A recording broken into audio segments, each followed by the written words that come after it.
மக்கள் பண்பாடும் தமிழக வரலாற்றுக்கான அடிப்படை ஆதாரங்கள். தமிழக வரலாற்றுக்கு அடிப்படை ஆதாரங்களாக காணப்பட்டுள்ள எழுதப்பட்டுள்ள வரலாறு இந்திய வரலாறும் தென்னிந்திய வரலாறும் பெரும்பாலும் ஆங்கிலத்திலேயே எழுதப்பட்டு வந்துள்ளன.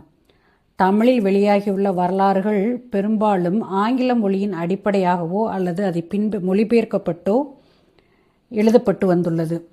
தமிழரின் மரபும் பண்பாடும் தமிழ் மொழியும் காலச்சொல்களை சிக்கொண்டு அந்நிய கலப்புகள் பலவற்றுக்கு உட்பட்டு சில மாறுதல்களை ஏற்றுக்கொண்டுள்ளது.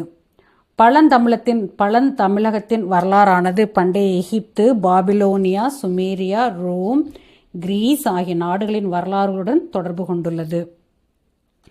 பழந்தமிழர்கள் எழுதி வைத்துள்ள வரலாற்று குறிப்புகளை விட அவர்களுடைய வாழ்க்கையை பற்றிய புதைபொருட் சின்னங்கள், இலக்கிய குறிப்புகள் ஆகியவை மிகுதியாகவே நமக்கு கிடைத்துள்ளன. அயல்நாட்டு வரலாற்று ஆசிரியர்கள் அவர்களுடைய புத்தகங்களில் பண்டைய தமிழர்களை பற்றி எழுதிய குறிப்புகள் பண்டைய தமிழரின் வரலாற்று பற்றியும் பண்பாடு நாகரிகம் பற்றியும் திருத்தமான பண்டைய வரலாறு ஒன்று வரையறுக்கப்பட்டுள்ளது. தமிழக வரலாற்றை ஆராய்ந்தறிய உதவியுள்ளவை எவை?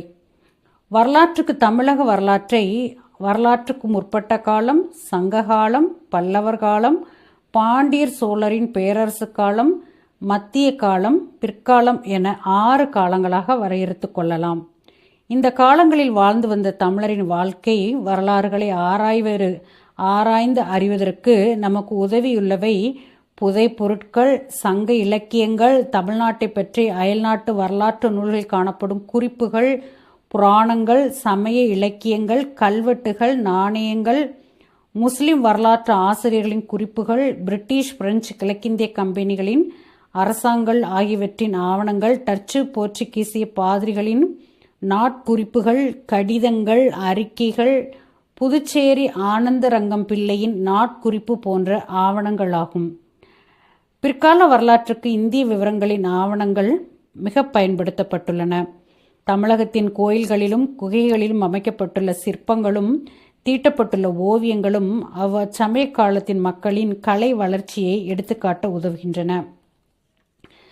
தமிழகத்தின் வரலாற்றை பற்றி எழுதுவதற்கு புதைப்பொருட்கள், கல்வெட்டுக்கள், நாணயங்கள் அளிக்கும் சான்றுகள் போதுமானவையாக சில சமயம் இருப்பதில்லை. ஏனெனில் வெளியாகக்கூடிய விரிவான வரலாறு எழுதுவதற்கு புதைப்பொருட்கள், கல்வெட்டுக்கள், நாணயங்கள் அளிக்கும் சான்றுகள் தூக்கப்பட்டுள்ள சில செய்திகளுக்கு முரண்பாடுகளாகவும் விளக்கம் கொடுக்கக்கூடியவனாகவும் கூடுதலான தகவல் அளிக்கக்கூடியவனாகவும் சில சமயங்களில் உள்ளது. நாணயங்கள் அளிக்கும் சான்றுகளும் முழுமையாக சில சமயம் இருப்பதில்லை. பல நாணய